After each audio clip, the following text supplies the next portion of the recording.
मोनोपाली हम ही देंगे तुमको। हमारे यहाँ तो देसी खजाना भरा हुआ है। एलोवेरा, हाँ एलोवेरा, एलोवेरा आपका कहीं भी कोई कीमत नहीं है, कीमत नहीं। पेट वालों के लिए सर्वोत्तम अच्छी दवाई कुछ नहीं। बहुत कड़वा रहता है, कड़वा रहता है, लेकिन उसमें कट लगाओ, उसका जो रस रहता है उसको पहले उल्टा करके निकाल दो। हाँ, एकदम नहीं लो उसको, उसको उल्टा करके निकाल दो। उसका जो थोड़ा सा वो निकल जाएगा, उसको फिर छील करके उसको थोड़ा सा तवे पर फ्राई कर लो, घी डाल दो, थोड़ा जिसको जैसा जमता हो वैसा कर लो। बूरा के साथ ले सकते हैं, नमक के साथ जीरा लगा लो। आप लो तो अंग्रेजी दवाएं छूट जाएंगी, लेकिन धैर्य के साथ लेना पड़ता। 2 दिन आप खाओ और नहीं, ऐसा नहीं। देसी औषधियों में धैर्य रखना पड़ता है और लंबा प्रयोग करना पड़ता है। लंबा प्रयोग होता है, कौ सालों 2-2 साल का प्रयोग हो, और जब आपका प्रयोग हो जाता है तो फिर जो आपके लिए लाभ मिलता है बहुत अच्छा मिलता है। हाँ, लेकिन यह सब करने के साथ साथ अपने मन से ना करें, कोई योग्य व्यक्ति से पूछ करके, मौसम को देख करके, मात्रा को देख करके। कोई दवाई आपको फायदा कर सकती है, कोई नुकसान भी कर सकती है। यदि आपने मात्रा का ध्यान नहीं रखा, मौसम का ध्यान नहीं रखा, उस समय की आपकी अपनी प्रकृति का आपने ध्यान नहीं रखा, सर्दी गर्मी में अलग अलग तरह से होता है, इन सबको करें, बहुत अच्छा रहता है।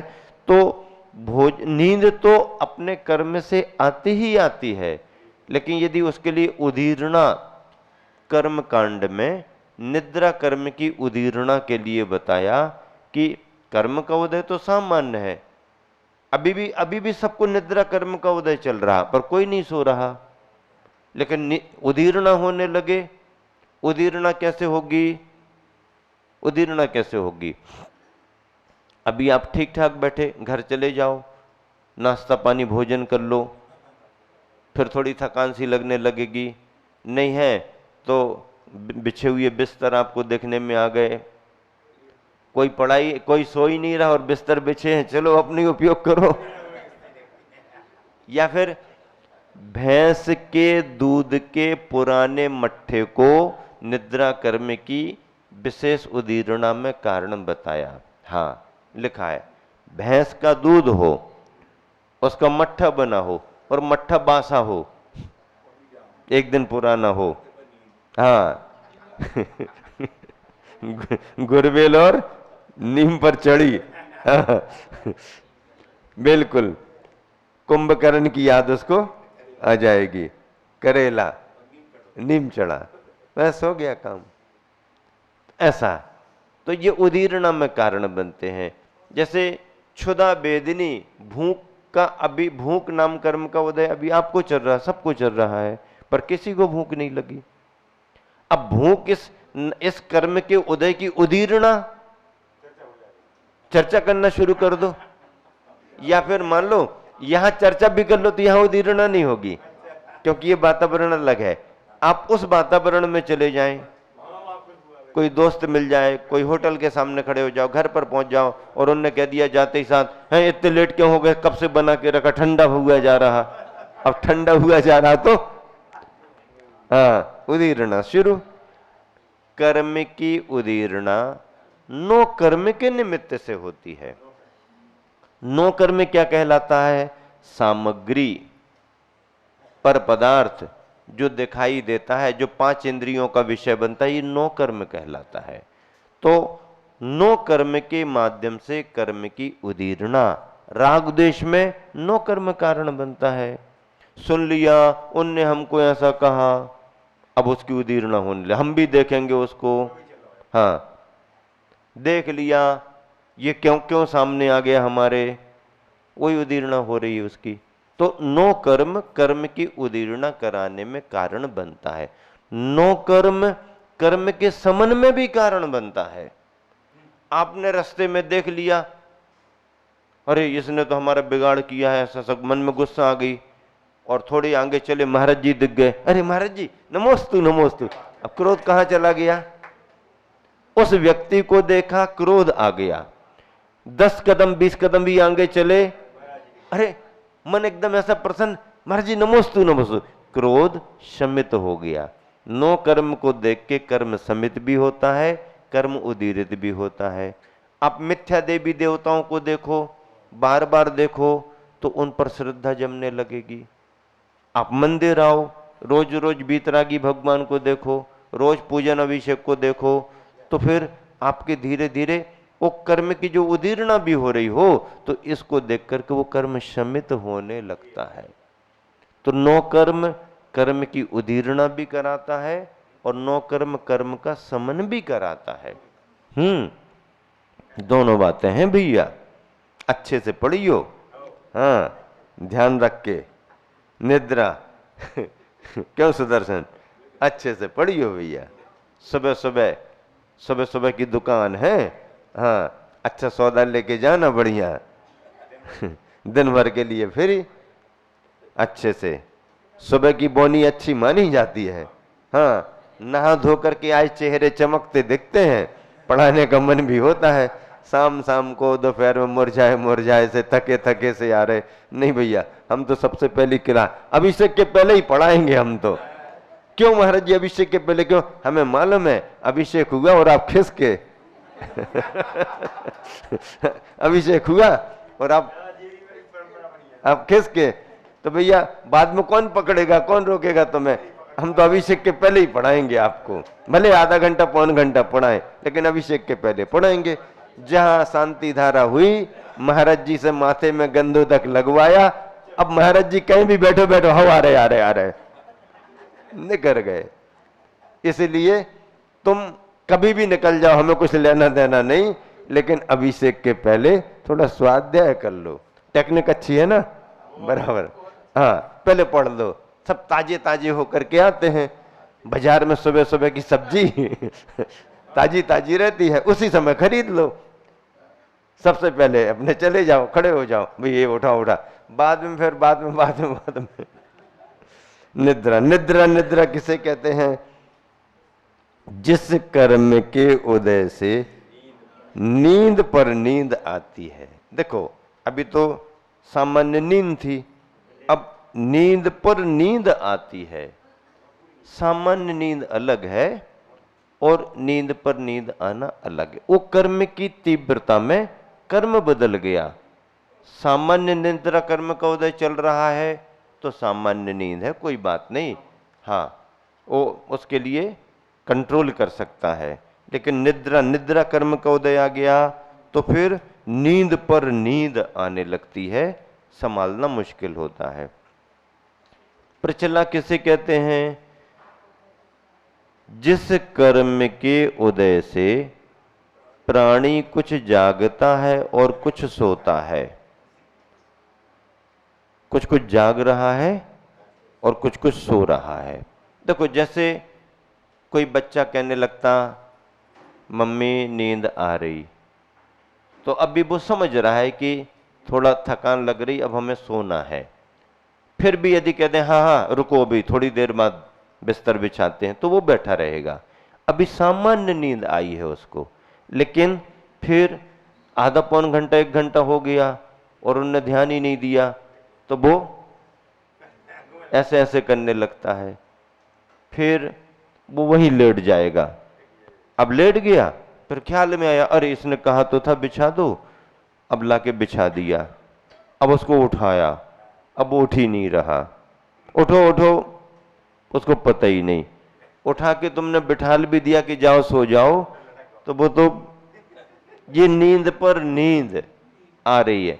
सो भी जाए, उठा के बिठाल भी दो तो, और जब तक उसके निद्रा का एक क्रम पूरा ना हो जाए तब तक उसकी वो चैन चलती रहती है। आप उठा के बिठाल दो, हाँ, उसके बाद में जब ज्यादा देर आप ऐसा वैसा करोगे तो निद्रा टूट जाएगी। फिर उसके बाद आपको ख्याल में आएगा। ये निद्रा है। प्रचला जिस कर्म के उदय से प्राणी कुछ जागता है कुछ सोता है, उसे प्रचला दर्शनावरणी कर्म कहते हैं। कुछ कुछ ख्याल ही नहीं है, ऐसा नहीं है। और कभी कभी लार आदि भी आने लगती है। लार आने का एक वैज्ञानिक तथ्य ये भी है कारण कि देखो 2 तरह की प्रकृतियां होती हैं। एक तो जिह्वा में सूखापन रहता है किसी को, एक को गीलापन रहता है, ये नेचुरल रहता है। किसी किसी की प्रकृति में लार ज्यादा रहती है। ऐसे व्यक्तियों को सूखा भोजन ज्यादा प्रिय लगता है, क्योंकि लार तो अंदर बहुत ज्यादा है ही। लेकिन जिसकी जिह्वा में सूखापन रहता है उसको गीला गीला भोजन ज्यादा रहता है, क्योंकि उसको उसकी पूर्ति करना है। ये प्रकृति का नियम है और उसके अनुसार व्यक्ति अपनी इच्छा से उस तरह की वस्तु का चयन करता है। तो इसमें ये वाला कर्म नहीं माना जाएगा। लेकिन निद्रा की तीव्रता में जब उसको होश हवास नहीं है तो बड़बड़ाना, हाथ पैर चलाना, मुंह से लार आदि आना, ये प्रचला में आएगा। यहां तक कि सुई भी चुभो दो उसको तो उठेगा नहीं। हाथ तो कर लेगा, तुम्हारा हाथ अलग कर देगा, लेकिन वो उठ नहीं पाएगा। इसको प्रचला स्त्यान गिरधि निद्रा, जिस कर्म के उदय से प्राणी सोते समय नाना प्रकार के भयंकर कार्य कर डालता है और जागने पर उसे कुछ मालूम ही नहीं होता कि मैंने क्या किया है, उसे स्त्यान गिरधि दर्शनावरण कहते हैं। आदमी कमजोर है, 50 किलो का वजन नहीं उठा पाता, और यदि स्त्यान गिरधि कर्म का उदय आ जाए और यदि वह अपने उसमें उस कर्म के उदय में उठ करके बाहर निकल जाए तो बहुत बड़ी चट्टान को उठा ले। हाँ, बड़ी चट्टान को उठा ले। ऐसे देखे गए उदाहरण। आचार्य सिंह ने सुनाया था, राजस्थान में कोई परिवार में घटना घटती थी। राजस्थान में कोई परिवार में घटना घटती थी कि उस परिवार की बहू को, ये तो वो नहीं जानते थे, अजैन परिवार था, लेकिन जब जानकारी मिली तो अपन समझ गए कि क्या होगा। तो उस परिवार की बहू को ये रात में स्त्यान गिरधि निद्रा का उदय आ जाता था।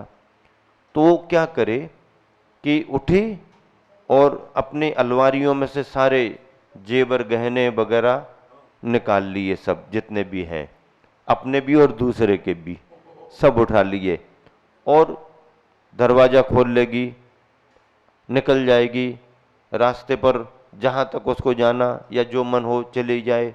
वो क्या करती कि बाहर जाकर के गांव के एक बहुत बड़ी चट्टान को हटा देती और उसके नीचे वो सब रख के दबा करके फिर वापस आके सो जाए, दरवाजे बंद कर दे। अब सब ज्यों के त्यों सो रहे तो कुछ पता ही नहीं, लेकिन माल कहाँ गया? हाँ, उसको तो याद ही नहीं। परिवार वालों को चिंता कि भाई कहाँ गया, कौन ले गया, सबसे पूछे, किसी को पता नहीं। 2-4 बार हो गया। बाद में परिवार वालों को लगा कि कहीं कुछ तो ध्यान देना पड़ेगा। जागृति पूर्वक, सावधानी पूर्वक देखना शुरू किया तो वही देखने में आया। उठे, अच्छा बाद में उठा के ला के रख भी दे, एक आध दिन मिलता नहीं है, एक आध दिन आ जाता है। मामला क्या है? चोरी तो हुई नहीं है, 1-2 दिन रखा नहीं, फिर आ गया। तो देखो, तो देखने में ये सब आ गया। तो जब वो लेकर के वापस आई तो उससे पूछ लिया, ये क्या करती हो तुम? नींद खुल गई, क्या करते? ये तो मैं ऐसा कर, हमें कुछ पता नहीं। तब फिर समझ गए कि इसको, उन्होंने समझा कि कुछ ऊपरी आदि, लेकिन बाद में ऐसा कुछ नहीं था। ऐसा ज्ञान सागर जी महाराज जी ने आचार्य को सुनाया था बनारस का। जब वो ज्ञान सागर जी महाराज मतलब विद्यार्थी रूप में बनारस विद्यालय में पढ़ते थे, तो उन्होंने आचार्य को सुना, आचार्य ने हम लोगों को सुनाया। तो बताया कि बच्चों में एक विद्यार्थी को ये उदीर्णा होती, ये उदय में आती थी, स्त्यान गिरधि।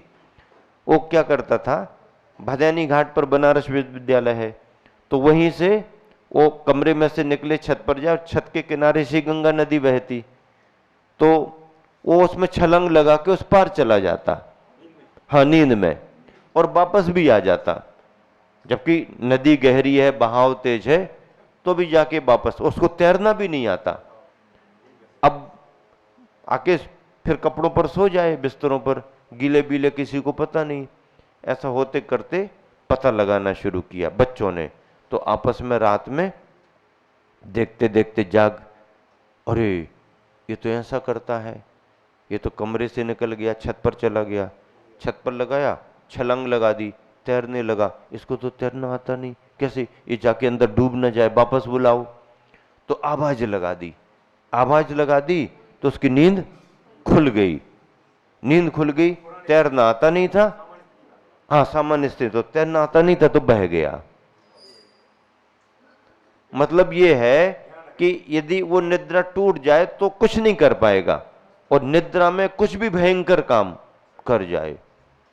हम लोग कटनी में थे, एक लालू नाम का जैन लड़का था, वो मंदिर के पीछे ही रहता था, धर्मशाला के पास।